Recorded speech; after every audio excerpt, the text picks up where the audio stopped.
Hello friends, இந்த cake வந்து வீட் பட்டர் டீ கேக்கு.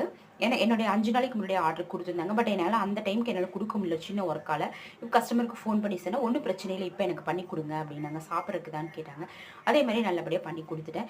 இந்த வீட் பட்டர் டீ கேக்கில் மாத்திரம் ஒரு சின்ன டிப்ஸ் சொல்கிறேன். அதாவது பட்டர் டீ கேக் செஞ்சாவே பவுடர் சுகர் போட்டு பண்ணுங்க அடிங்க. அப்போ சீக்கிரம் வேலையாயிரும். கிறிஸ்டல் சுகர் போட்டிங்கன்னா ரொம்ப லேட் ஆகும்.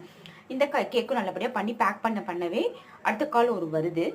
காலேஜ் ஸ்டூடெண்ட்ஸு ஃபஸ்ட் இயர் படிக்கிறாங்க, ஹாஸ்டலில் தங்கி. அவங்களுக்கு 12 மணிக்கு கேக் வெட்டணுமாம்மா. அவங்களுக்கு நீங்கள் எங்கள் ஹாஸ்டலுக்கே நீங்கள் டெலிவரி கொடுக்க முடியுமா அப்படின்னு கேட்டாங்க. நானும் ஹஸ்பண்ட்டை கேட்டேன். ஓகே, கொடுத்துடலாம், பக்கமாக தான் இருக்குது அப்படின்னு சொல்லிட்டு. என்ன கேக்கு எல்லாம் கேட்டுட்டு ஃப்ளேவர்லாம் சொன்னாங்க. பிளாக் ஃபாரஸ்ட்டில் வேணும்னு சொல்லிட்டு நேம் எல்லாம் அனுப்பிச்சிட்டாங்க. ஓகே, நானும் சொல்லி ட்ரீம் கேக்கு செஞ்ச சாக்லேட் ஸ்பாஞ்சு ரெடியாக இருந்துச்சு.